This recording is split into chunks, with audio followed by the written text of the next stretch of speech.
change is really difficult, especially when it's scary, especially when it's uncertain, especially when you feel like the familiarity of a toxic relationship feels so much more comforting than stepping out into the unknown, because you don't know what's going to happen. And the pain has to be so big for us in order to say, I don't want that life anymore. Dr. Neeta Bhushan is a cosmetic dentist turned world-renowned emotional health expert. She's written multiple best-selling books, including her 5-time award-winning book, That Sucked, Now What? She's traveled across 45 countries studying human behavior and therapeutic psychology, and brought all of her wisdom here for us today.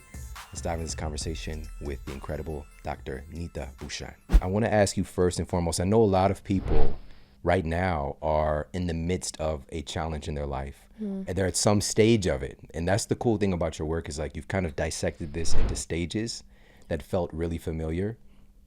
But whether or not somebody's in a moment of challenge or they have that challenge coming around the corner, you help me to redefine and think about resilience in a different way. So let's talk about that word in and of itself. Yes. Wow. Resilience. You know, it's so good to be on this show, because I feel like when people and when anybody is thinking about resilience, you know, it's okay, I've got to be strong. I've got to power through it, you know. And I feel like growing up, I would see the YouTube motivational videos of like the guy, you know, punching in the, you know, in the dark lights, and we're powering through. And when you actually go to the bare bones roots of the word resilience, well, in Latin, it's resiliere, and resiliere means to bounce back. So if we think about it, okay, to bounce means that, well, maybe we don't have to be so strong and tough. Because if I were to take, you know, this glass right here, fill it up with water, and you might say, well, Neeta, it's strong, it's tough, you know, it's tough. But if I were to take that glass and let it go on this wood floor, well, it's going to shatter. It's going to break maybe into 100 pieces.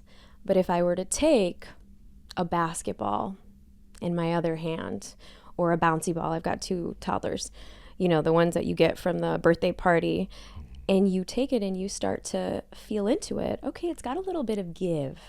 It's got a little bit of bounce. If I let that go, it's going to maybe bounce really low or bounce really high, but it has the flexibility, it has the agility. And so should we be hard on ourselves then? And I think my definition of resilience, and of course taking the Latin root word, and I talk about this in the book as well, is, well, yeah, it's not only to bounce back, but it's also to use it as a framework and kind of a trampoline where we can actually fly forward, but we can actually also sit in what I like to call sit in the suck, you know, and maybe say that it's okay to not be okay. And I can give myself grace, and I can give myself compassion. It's okay to not be okay. That's something that probably both of us have experienced, as our programming is like, it's not okay.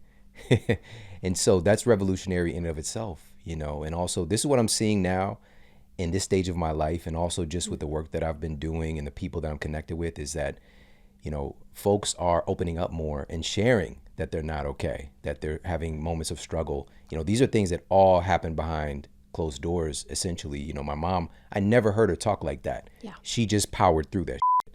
And, you know, the outcomes from that were not good.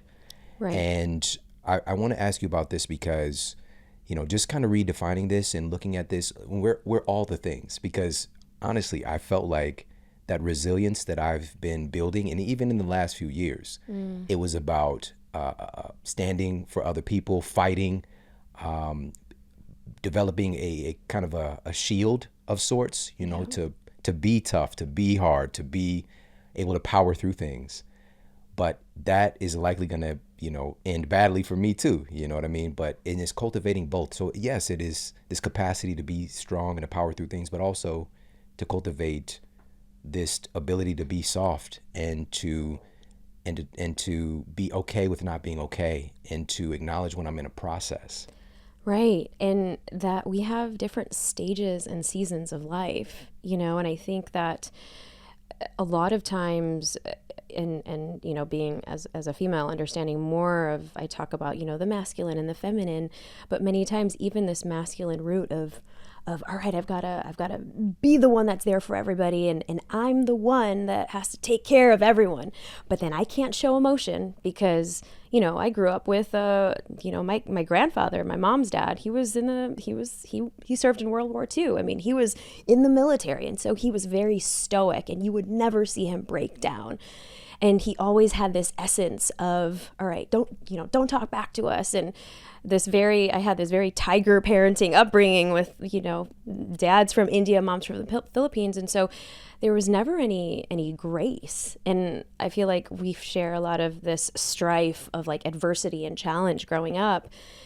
Yet I think that as you are allowing yourself to sit in the discomfort, because being in that uncertainty of discomfort is actually, maybe it's okay. Maybe it's okay because sometimes maybe there's a physical, like you pull your shoulder or you break your leg. You're not going to be able to power through anything. You're going to have to receive, lay back, lay down. And so I think so often we're so wired to bypass some of our emotions because it's like, oh, okay, this thing has happened and I know I've been told I'm strong, I'm tough. But what if we can appreciate our soft side? Not that, we all have to be feminine, but that we can have more grace and patience with ourselves because our body needs to heal. And quite frankly, in the last few years, we've seen obviously since COVID, our whole epidemic of our mental health challenges, and I think that there is a point where, yeah, it's actually okay to, number one, acknowledge it.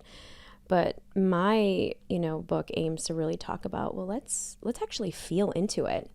And what are we avoiding feeling that we tend to mask with all of the to-dos or with the things that we're, trying to add to our plate or the other vices, which leads us to, this downward spiral of not coming back to ourselves. Yeah. We tend to admire people who have that kind of stoic appearance.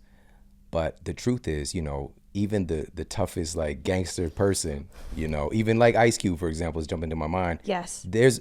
When he's eating some cookies, he's not feeling tough. Like he's eating cookies like that. Damn, this cookie good in the mother. No, he's eating the cookie and he's laughing and he's, hugging his kids. He's a soft teddy bear inside, probably. That's what I'm saying, and we all have these different aspects of ourselves, but because of our cultural conditioning, we tend to put ourselves into this one particular box. And I'm a big advocate now, again, of acknowledging all parts of us. And also in particular, because we are a very social species, we're social creatures. But part of that stoicism and like being so tough and so resilient, it tends to cut us off from the support and the love and all those things that can really add to our resilience, that can add to our mission, that can actually make us a lot stronger. Totally. So you talked about, and by the way, if we're talking about resilience, like a thing or 20 about going through some things, and you shared your story in your book, and it was really like a gut punch for me, just even tuning into some of the parts of the story that I didn't know. But you mentioned your parents, for example, and you had a really intense, I can't even imagine, experience with your parents and also your brother as well. Can you just talk a little bit about that? Oh yeah. Ooh. I think probably it's because it's become my life's work that I can now share both sides of resilience and resiliency, because most of my childhood was hallmarked by this idea of Neeta, you're resilient. Neeta, you're really strong. I was the oldest, the oldest daughter, and I had two younger brothers. And, growing up in Chicago, melting pot, but my parents were immigrants. And so the idea of this keeping up with the Joneses, coming to America for the, American dream, all of the things, I feel like we were on this trajectory, and my parents, of course, instilled all of the values of education and all of this. But I feel like I grew up really early, because at 10 years old, I was a caretaker to my mom, who, worked really hard, but she got sick and she had breast cancer. But then that kind of shifted and changed, where for those 6 years, she was in and out of hospitals. So 6 years of my adolescence, I mean, everyone would be going to the prom or their dates or whatnot, and I'm going after school to the hospital to care for her. And she passed and transitioned when I was 16. But then a year later, when we're trying to kind of begin our journey of healing, we would have my brother, I was a senior in high school and he was a sophomore, and he had an asthma attack. This was a year after my mom died, and they couldn't revive him. And so, and his lungs collapsed over his heart. And this was on my youngest brother's 12th birthday. And so I remember just going into full, now I have language for it, but my nervous system was just like in fight, flight. I'm like, what is going on? And all was just, all right, I gotta power through this, because I was the oldest and I had to be strong for my dad, who went into this. He spiraled into deep depression, because as an Indian man, you're kind of almost ousted from society if you're like a widow. And so people just in the community didn't know how to deal, not just with one tragedy, but two. And then, case in point, 2 years later, when I'm in college, we get this diagnosis from my dad, and he had stage 4 lung cancer. My goodness. And so, my mom died of her cancer spread to her lungs. And, in the esoteric or Chinese medicine, lungs are a sign of grief. My brother, he died of his lungs collapsing, an asthma attack. Again, the Chinese medicine, or, a lot of the esoteric healing is all around the grief of the lungs. My dad had lung cancer. And so, at 19, I'm an orphan. I have to, now take care of my youngest brother, who was 14. And I'm like in this tunnel, and all I can imagine, and just, I have this mantra in my head of what my dad would always remind me: Neeta, you're strong. You got this. You're strong. You got this. So I'm like, okay, strong. I got this. So I'm entering my 20s, and I'm like, all right, let's go. And in the book, I talk about, having a chip on your shoulder, because I sure had that. I didn't want anybody to pity us. I didn't want anybody to feel bad for us. And I'm like, all right, I'm gonna make my parents proud. And so I did all of the things, and it was one of the things that resiliency got me to my 20s. It got me to, yes, I did really well in school and became a cosmetic dentist and all of the flashy things on the outside. But what I was struggling with was this internal conflict of what is going on with my life, that in my personal life for years I would be attached to toxic relationships over and over. And I was so afraid of being alone that I got married early on, and it happened to be a toxic relationship.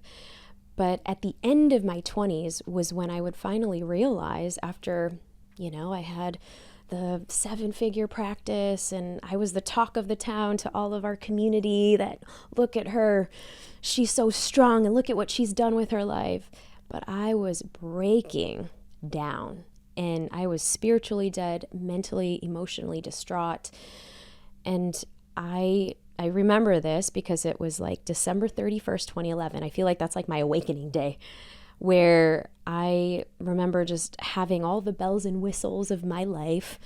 And I had, a beautiful home, and I was married. And I had to say 3 words because in my soul, I felt like I couldn't do it anymore. I couldn't lie. And I felt like I was lying to everyone around me, my family members, my brother, everyone, that I was not okay. And so I said 3 words: I need help. And I was looking at the mirror in my bedroom. I need help. And it was literally the day that I left. I left that whole life. I left that marriage, and it started to unfold and unpack the decades worth of grief that I packed away in a closet under the rug, like we do. And I needed to shatter like that glass. I needed to fully shatter so that I can pick the pieces up and come back to myself. And I feel like for a lot of people listening,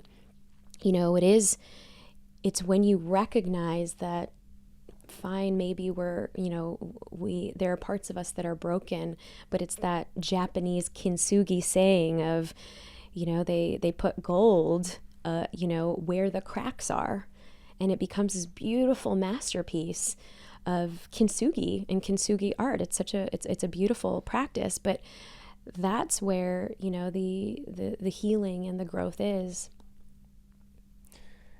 I love that analogy. And it's so crazy. Like, we're already connected because I was going to bring that up. Because, in that culture, in a strange way, the damage is where the gold is going to be placed, and it makes it more valuable. And so this thing that might have been thrown away, being able to repair it in a sense, to give it, a new shape, new meaning, in essence, but it really makes it more valuable. But we don't see that for ourselves. And sometimes we have a crack, and then we'll just, we'll just give up or just throw it all away. When in reality, sometimes those cracks are where the light shines in, and also where we can add even more value and start to see the possibilities. And this is one of the cool things about this framework, because during these stages, and one of them you even mentioned, like being able to start to see possibilities, because especially when we're in the suck, it usually looks like everything is messed up. It's just all problems everywhere, all the time. There's nothing good out here on these streets, And so I would love if you could take us through this framework. It's 5 steps, and it's really profound, but it starts with stage 1, where, again, there's a lot of people right now listening to this that are in this stage. And if we've gone through this before, we probably recognize some of these different stages and where we are today, but also know that life is going to keep on handing us these often unexpected challenges, but we can start to see these as opportunities. So let's go through these 5 stages. Absolutely. So the first stage is like the fall, right? Something happened. You broke your shoulder, you got into a car accident, you found out your spouse was cheating on you, or you came home and you realized that their stuff was gone. For me, it was recognizing that, oh wow, I no longer can be in this relationship. And so that's the fall. You feel hopeless. You might feel defeated. You might feel depressed. You might feel like just lost in this uncertainty. And it might feel so completely unfamiliar. Yet then you get into the stage 2, which is the ignition. You're in the igniting phase. There is fire under your belly. Maybe it's after you get that medical diagnosis, and it's, all right, am I going to do what I've been doing for a long time? Or am I going to make the change?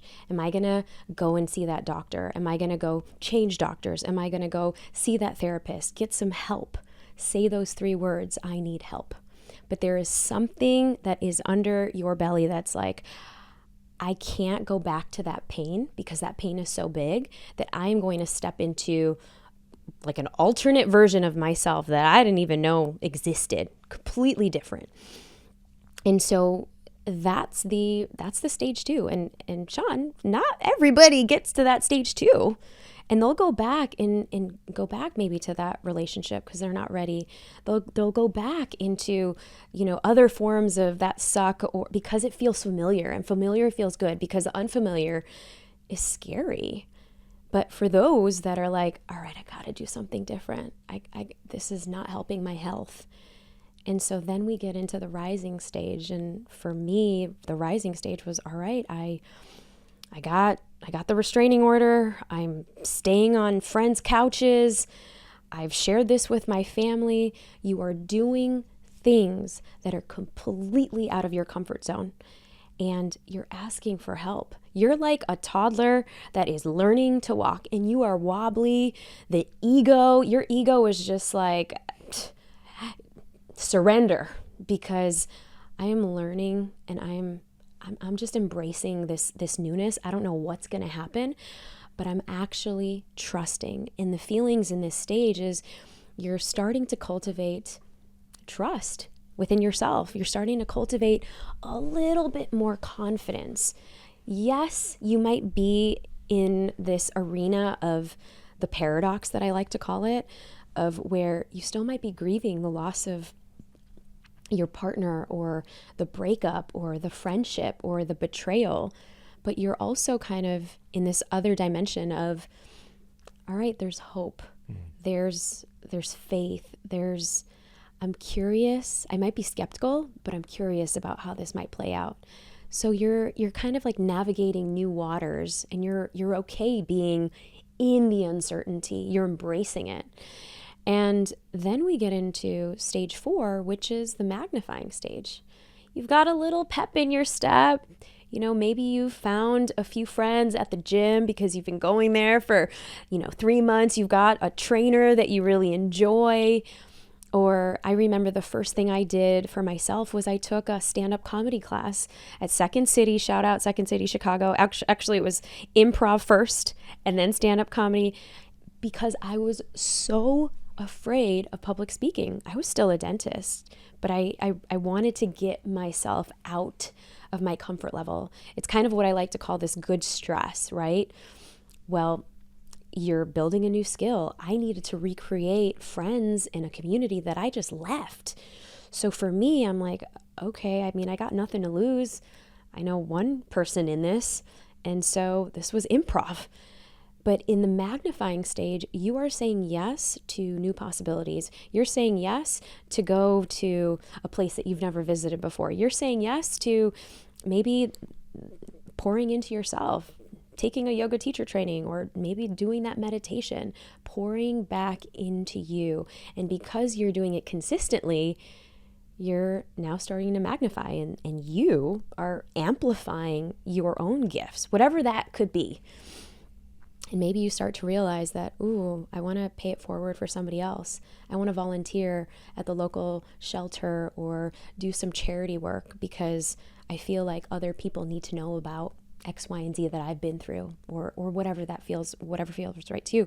But then we get into the 5th stage, which is the thriving stage. And thriving doesn't mean that you're not going to have a fall. Thriving does not mean that we're blasted off into outer space. Thriving does not mean that we're just going to be superheroes for life. No, thriving means that, all right, you are so now solid and sovereign in yourself that, we have a saying in Hindi, log kya kenge, what will people say? You no longer care what other people or the outside noise will say. You are doing things because it lights you up. You are also allowing for your own personal check-ins to say, does this feel right? Should I go to this party? Should I actually stay in and do it for me? Your boundaries are being more solid because you're pouring back into you, and you're doing things because you want to do them, not because of other people. And so, and when you're in a bind again, you're okay with asking for help. You're okay with having a community of support, like coaches, therapists, doctors, healers, whatever, to actually pour back into you. It sounds so obvious, it sounds so obvious that to do that, but I think that, a lot of times we don't have a map, especially if we have certain cultural programming to where, again, we're just this certain way and this is how it is. But, being able to articulate these stages and to know that we're in a process in of itself is so helpful. And, one in particular question, because I think, and I'm just throwing this out there, you're the expert on this. I would imagine the toughest stage would be to get from the initial stage of the fall to the ignition. Ooh. That's what I'm just kind of, being able to like pull out of this. And in the book, you said this, and I'm just going to quote you directly. You said, "There's only so much change we can create while looking at the past. Though past struggles and experiences give us strength and resilience, I truly believe we need to be looking and navigating forward in order to fly." So this is the fly forward framework, these 5 steps. So my question is, how do we get from the fall to the ignition? How do we actually get there? That's big, because like I shared, that is the hardest. It's one of the reasons why most people will, fail on their New Year's resolutions, right? Will fail on their promises to themselves or the new diets. And because change is hard. Change is really difficult, especially when it's scary, especially when it's uncertain, especially when you feel like the familiarity of a toxic relationship feels so much more comforting, or the dysfunction that you have in a toxic friendship is so much more comforting than stepping out into the unknown, because you don't know what's going to happen. You don't know if you're going to be so successful in that business venture, or so successful in the next thing that you're doing, that you'd rather play small. Because that's what you know. That's what you've been knowing. That's a safe spot for us, and our nervous systems just want to feel safe. We're not wired to, take that quantum leap. However, there's got to be, and the pain has to be so big for us in order to say, I don't want that life anymore. That's been causing me so much pain that I'd rather take the risk, because there is something igniting me, and I can't go back to where I was going, because I got to do something I've never done. And that's where your trust comes in. That's where, what we call your intuition, something else, call it your angels, whatever, if you have a belief in a higher power, that's where something else comes in. For me, it was saying those 3 words out loud and recognizing and seeing the awareness of, oh, okay, I've been doing this. I've been seeing this pattern, and this, I talk about radical self-awareness in the book as well. And when we're doing things blindly, and we're just kind of oblivious to our environment, we're not paying attention to all of the subtleties. But when we're strengthening our, radical self-awareness, we're like, oh, okay, I can see my pattern here. I can see where I picked that person. I can see where I'm in the victim. I've got a pity party for one. But it takes courage. It takes bravery. And honestly, it takes people who really also believe in you. I think many times we at least can count on one other person to say, that's not really you. Like, I know that there's something else in you. And if you're listening to this and you're like, I don't know if I have that person, well, maybe that person is you. We just got to look in the mirror. And that's why mirror work is a thing. It's a, it's a thing, and psychologists have even talked about this. I think Amy Cuddy, the TEDx speaker, she was talking about how you stand and do those power poses in the mirror to cultivate your own inner confidence, so that you can actually be your own inner superhero and fly forward. But it takes that certain level of that awareness to say, okay, I'm going to do something different. I'm going to do something different that I've never done before. This is really hitting me different right now. I just got a call yesterday from somebody who I've known since I was a kid. And we've had different trajectories of our lives. Mostly when, after I graduated high school, I went to college and that whole thing, and I was just trying to figure things out, to write a new story for my family and that whole thing. And this person has been there along the way, because they're kind of like an extended family member. And little did I know, they always knew, even this wasn't until, I was an adult that they shared with me, even when I was a kid, they were a little bit older than me, that I was exceptional. Like I was going to do something special. I didn't know, I was just trying to make it, out of the environment that we're in. But they called me yesterday and they shared some news that they had been not just going back, but had gone back to this toxic relationship that I thought that they had separated from about 15 years ago. Wow. And I thought that they were, living somewhere else, but that uncertainty. And also they shared with me that when they initially left, they didn't want when they went back, because of the story they told themselves, which has a lot to do with certainty and just being able to make it, to get by, to try to achieve my goal so that I then can tell you how I made it. She shared with me that she didn't want to tell me because she knew that I would challenge her on that.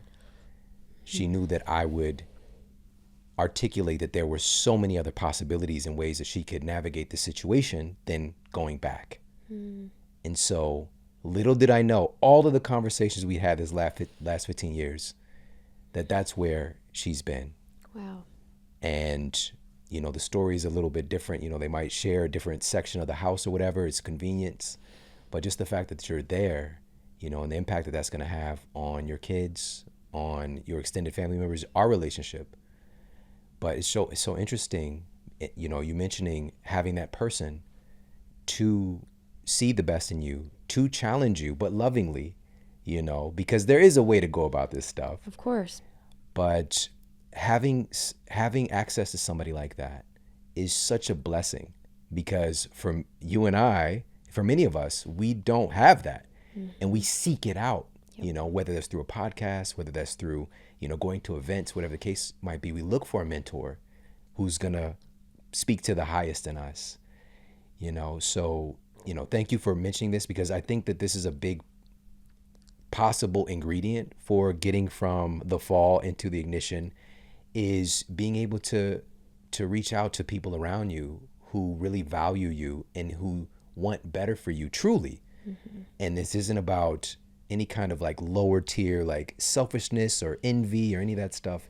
They just really want to see you succeed, and they see the greatness in you, and actually opening yourself up and sharing, right? But you said, and this is what I want to ask you about, when we're in that victim mindset, we tend to latch onto that. That's our identity, and we shut ourselves off from that possibility. So let's talk a little bit more about that victim mentality. Oh, yeah. I mean, the victim mentality keeps us safe.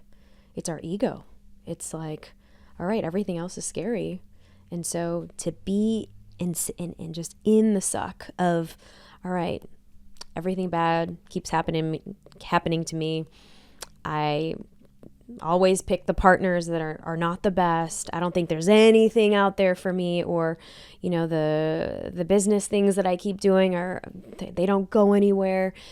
And so we kind of stay in this low frequency or low vibe. It's like this low hanging fruit. And because it becomes then an identity, we can then complain to other people and get their sympathy. And it can be something that we can then share. And we don't have to take personal responsibility because, oh, wow, look at me. And so when do we then get to change the narrative? Like, we can be stuck. And this is what happens for a lot of people. I feel like they get stuck in this suck, or this period of where I can't even take any action because nothing is going on. Or you're in this the other end of the boat where you're like, I'm going to power through and nothing's going to tear me down. Nothing, there's no way. And so, the other half of people, they keep, going until they burn out, or until, the universe, God, or something actually happens, they get a sickness or an illness where they have to slow down. But the majority of people who are in this victim spiral and mindset, it's safe to be there. It's safe to not take any action. It's safe to not try that new business. It's safe to not put yourself and try to date because for fear of, maybe I'll get rejected. And what does that rejection mean about the parts of me that don't feel good enough, or the parts of me that don't feel worthy of love? And that I have to confront that, and to confront those deeper layers of those feelings.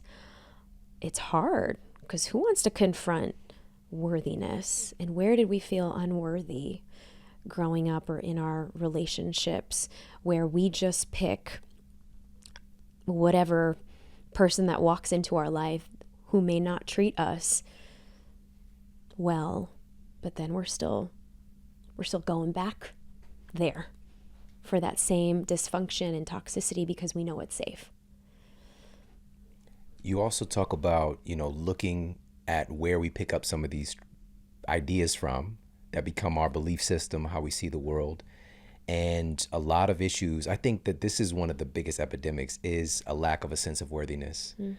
And when we don't feel worthy of love, of health, of success, or whatever the case might be, we can literally self-sabotage a lot. And sometimes we pick this up because we're seeking approval that we never got, And so it's like being able to have some introspection. You've got a lot of great exercises in the book as well, to look at, where did I pick this thing up from where I don't have a sense of worthiness? What approval have I been seeking?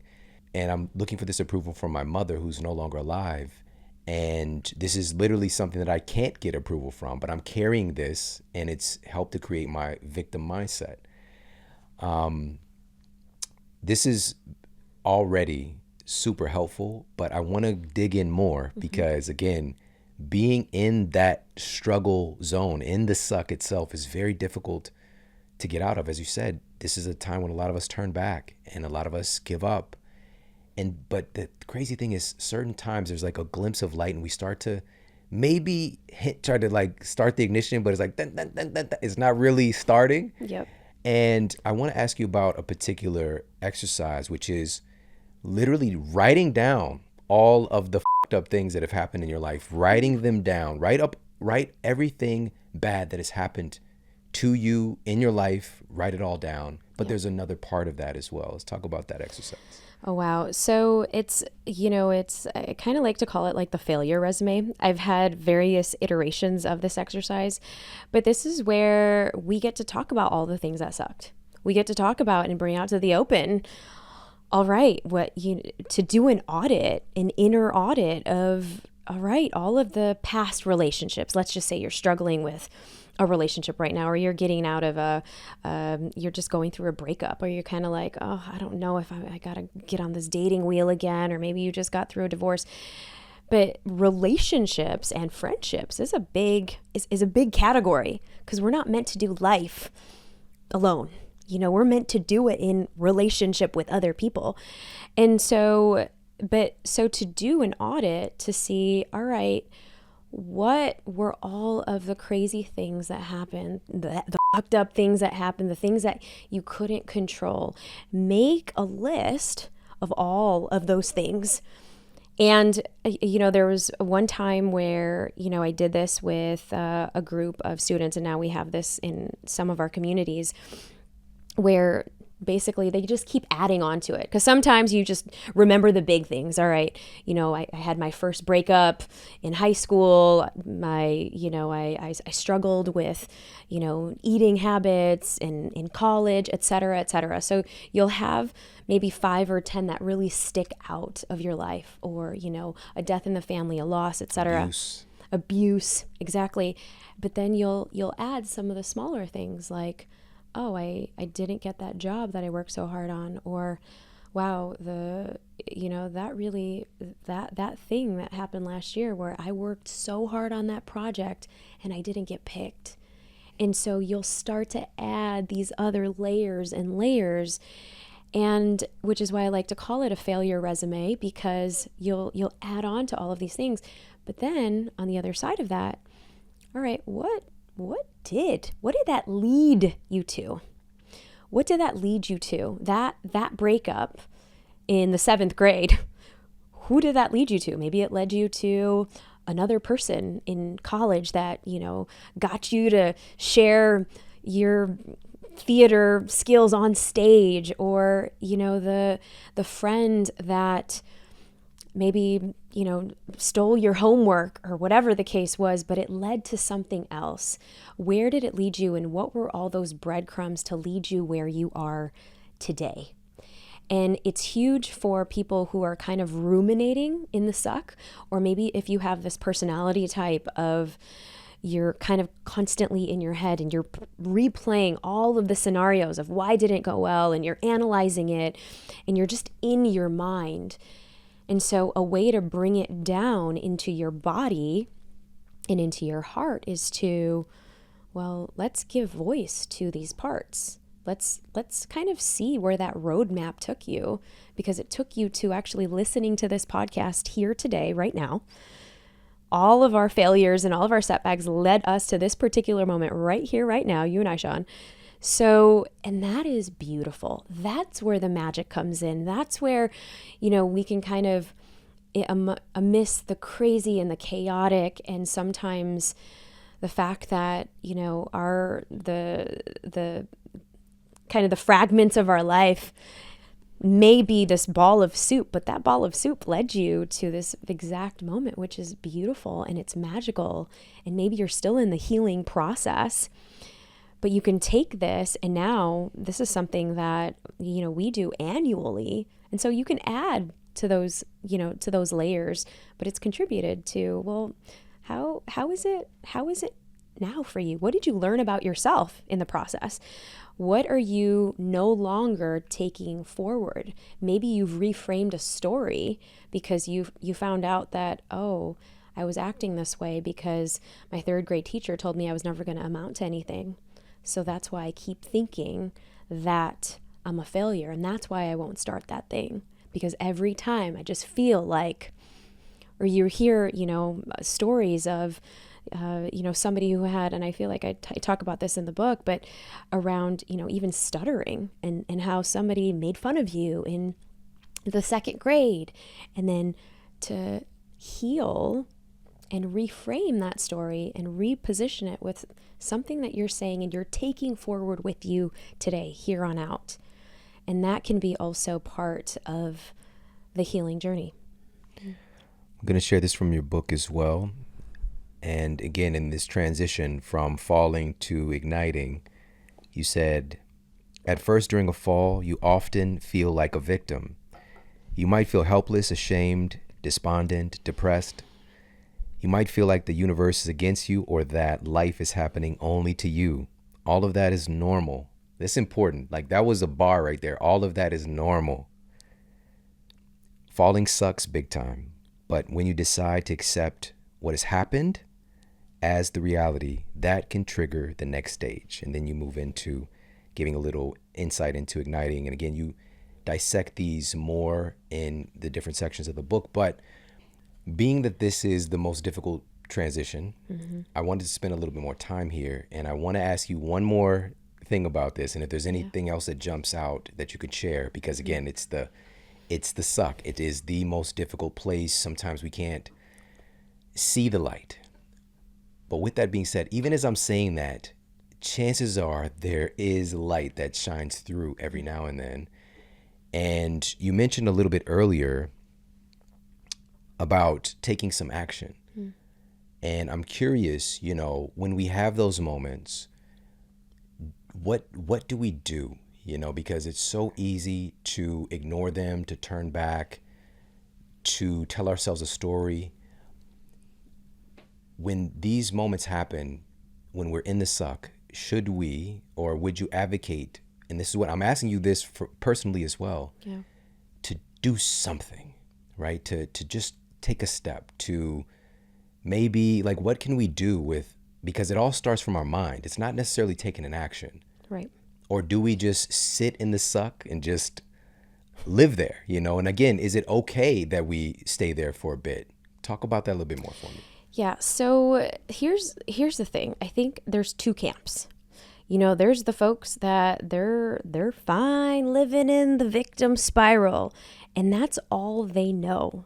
You know, I talk a lot about, 4 personality types, and the one that I'm talking about is there's the 2 specific ones where they are okay with their sadness. They are okay with feeling into the suck. They are okay with sitting in the falling stage. And they're okay with having the identity as the victim. And they're the ones, if you ever go to, the family party, it's always she's the one that has the big migraine again. And she's the one that's having all of these issues. And you got a problem for every solution. Got a problem. Exactly. And loves, because that's her identity. And then you have the other side where, this is the go-getter, the tough ones, all right, this happened, well, I'm going to keep going. And because I learned that meditation, and I read that book, and I've got Shawn's book. So I read that chapter. So I'm going to keep pushing through. And so there's the one camp where they acknowledge fully, and they sit in the suck for far too long. And then there's the other camp where they deny their emotional experience, and they fully bypass it completely, where they're like, nope, nothing's bothering me. I'm okay. I'm all good. It could have been worse. It's kind of like, where you have like a bad football play or something like that, and the coach is like, all right, the next one's going to be better, And so with that camp, they're the ones struggling to slow down. And they don't even acknowledge, and maybe it's okay for them to actually sit in the suck.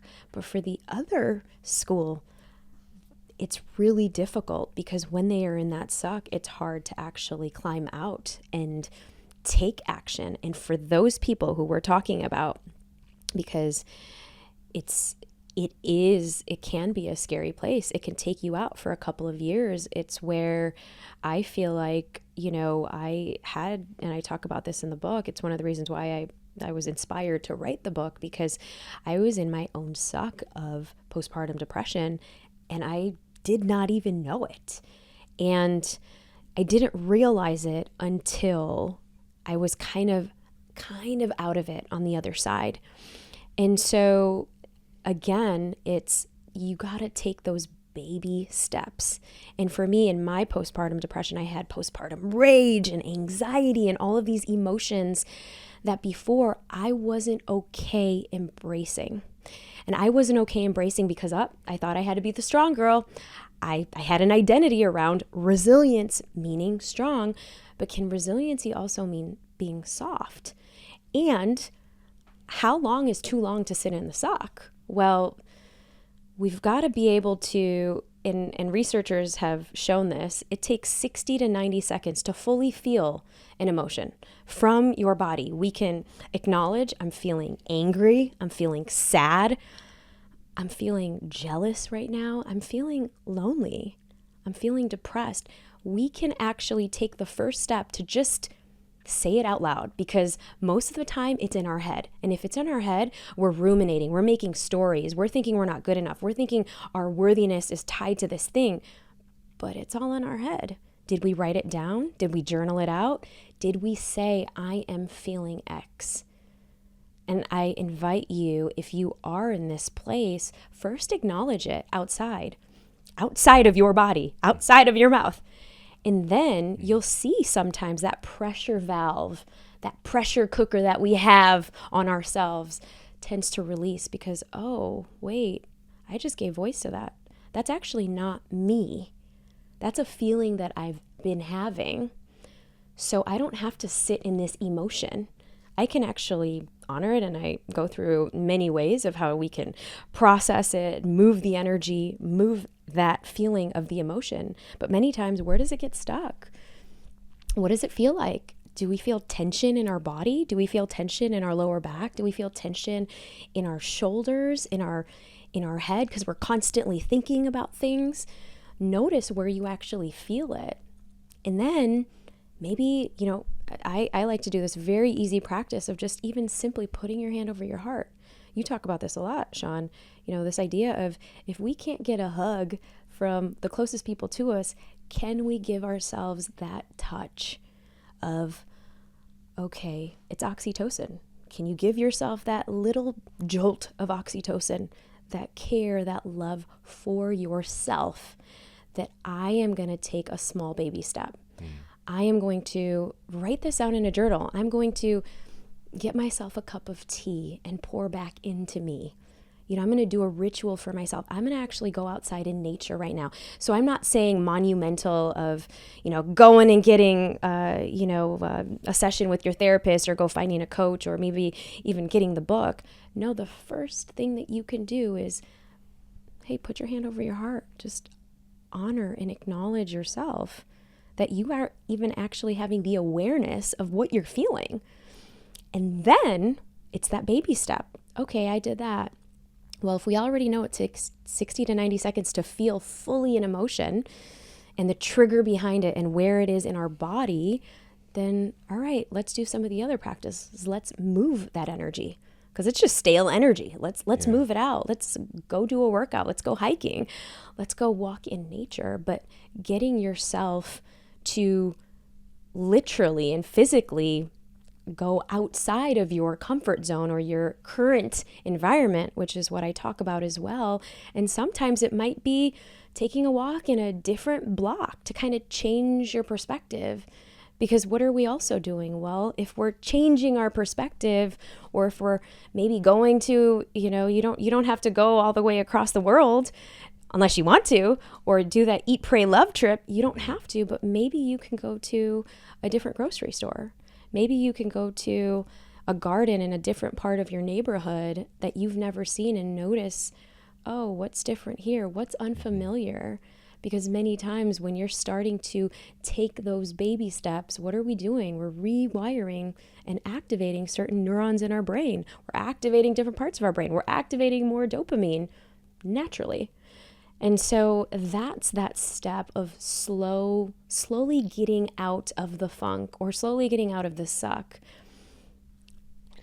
So we recently had on Dr. Ellen Langer, she's considered the mother of mindfulness. And she's been studying the impact that our thoughts have on our biology for like 40 years. And it's phenomenal.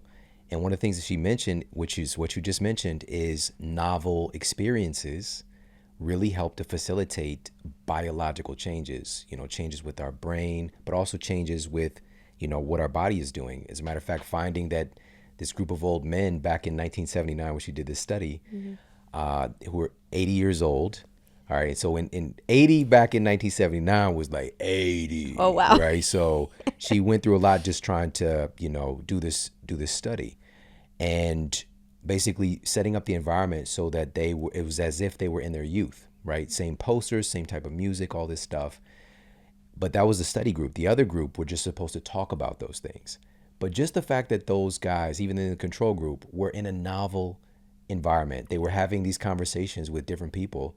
They had improvements in their vision. They had improvements in their hearing. They had improvements in certain biometrics just by doing something novel. So I love that you mentioned this.